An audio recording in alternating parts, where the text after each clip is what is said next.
भगवान बुद्ध आत्मज्ञान की खोज में तपस्या कर रहे थे।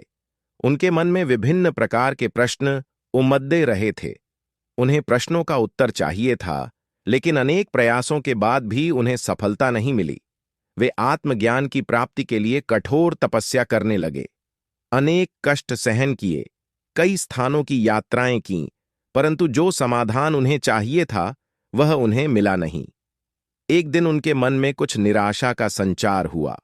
सोचने लगे, धन, माया, मोह और संसार की समस्त वस्तुओं का भी त्याग कर दिया, फिर भी आत्मज्ञान की प्राप्ति नहीं हुई। क्या मैं कभी आत्मज्ञान प्राप्त कर सकूंगा? मुझे आगे क्या करना चाहिए? इसी प्रकार के अनेक प्रश्न बुद्ध के मन में उठ रहे थे। तपस्या में सफलता की कोई किरण दिखाई नहीं दे रही थी और इधर बुद्ध ने प्रयासों में कोई कमी नहीं छोड़ी थी। वे उदास मन से इन्हीं प्रश्नों पर मंथन कर रहे थे। इसी दौरान उन्हें प्यास लगी। वे अपने आसन से उठे और जल पीने के लिए सरोवर के पास गए।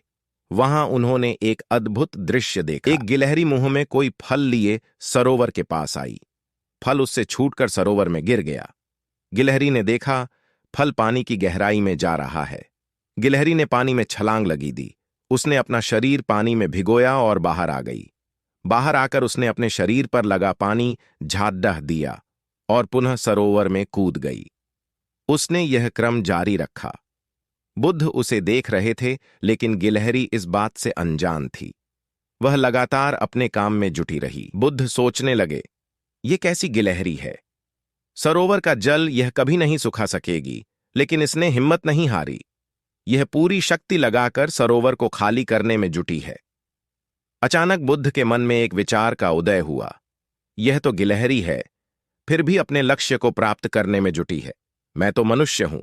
आत्मज्ञान प्राप्त नहीं हुआ तो मन में निराशा के भाव आने लगे। मैं पुनः तपस्या में जुट जाऊंगा। इस प्रकार महात्मा बुद्ध ने गिलहरी से भी शिक्षा प्राप्त की और तपस्या में जुट गए।